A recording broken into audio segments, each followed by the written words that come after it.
मित्रांनो नमस्कार, मी नितीन थोरात. मी सध्याला सोलापूर जिल्ह्यामध्ये आहे. कामानिमित्त इकडे आलो होतो आणि एक वेगळी वैशिष्ट्य मला इकडे पाहायला मिळाले आहे. तुम्ही पोह्यांचा चिवडा खाल्लेला आहे, तुम्ही पिवळ्या शेव आणि सगळ्या शेव एकत्र करून चिवडा खाल्लेला असेल, वेगवेगळ्या पद्धतीचे चिवडे, भडंग मुरगुळ्यांचे चिवडे, अशा पद्धतीचा चिवडा तुम्ही खाल्लेला आहे. मात्र सोलापूरमध्ये मला एक नवीन विशेष पाहायला मिळालेला आहे.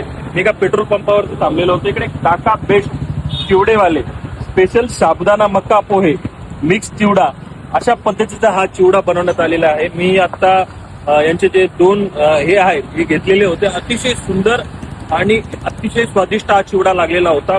वेगळ्या पद्धतीनं त्यांची बनवण्याची स्टाईल आहे, कशा पद्धतीनं तो चिवडा बनतो आणि कशा पद्धतीने. आणि दुसरी महत्वाची गोष्ट म्हणजे खाऊ घालताना अतिशय आनंदानं मन सोबतो डायलॉग बाजी करत ते खाऊ घालतात. आपण त्यांच्याशी बोलणार आहोत. ये चिवडा कैसा बनता है? ये चूड़ा मका पोहे और साबुदाना से बनता है। हाँ, मका पोहे साबुदाना। मक्का पोहे और साबुदाना। हाँ।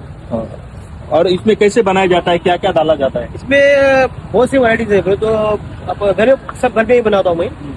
तो मका बोले तो उसमें बहुत फंडी आई, फिर मिर्ची वगैरह, मसाले मिर्ची वगैरह बहुत ज्यादा अलग अलग आइटम है। हमने बहुत सारे चिवड़े खाए, बहुत सारा भेल खाया, हमारे उधर अंदर उनकी भेद बोल ये फेमस है। हाँ। आपकी आइडिया ऐसी कैसे आएगा? अपन नया कुछ ट्राई करते हैं, नया कुछ ये बनाते हैं। हमारा अभी धंधा नहीं, 50 साल का धंधा है।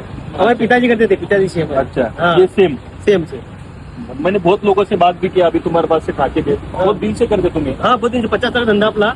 तो मैं उम्र के कुछ 13-14 साल से करता हूँ।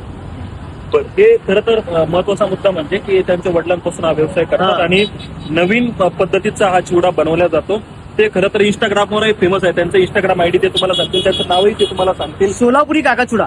सोलापुरी काका चिवडा या नावानं त्यांचं इंस्टाग्राम चॅनल आहे. अतिशय स्वादिष्ट. कधी सोलापूरमध्ये आले तर त्यांचा नंबरही मी इकडे नोट करून ठेवा आणि अवश्य भेट द्या. कारण तुम्ही एखाद्या 5 स्टार हॉटेलचा व्हिडिओ बघितल्यानंतर आपण सहजपणे एखाद्या स्वादिष्ट ठिकाणी जातो, मात्र अशा छोट्या मोठ्या व्यावसायिकांचा हा असा अनोखा प्रयोग आणि असं स्वादिष्ट एखाद्या गोष्टीचा अनुभव घेतला पाहिजे. हा व्हिडिओ तुम्हाला कसा वाटला हे मला कमेंट बॉक्समध्ये सांगायला विसरू नका. धन्यवाद.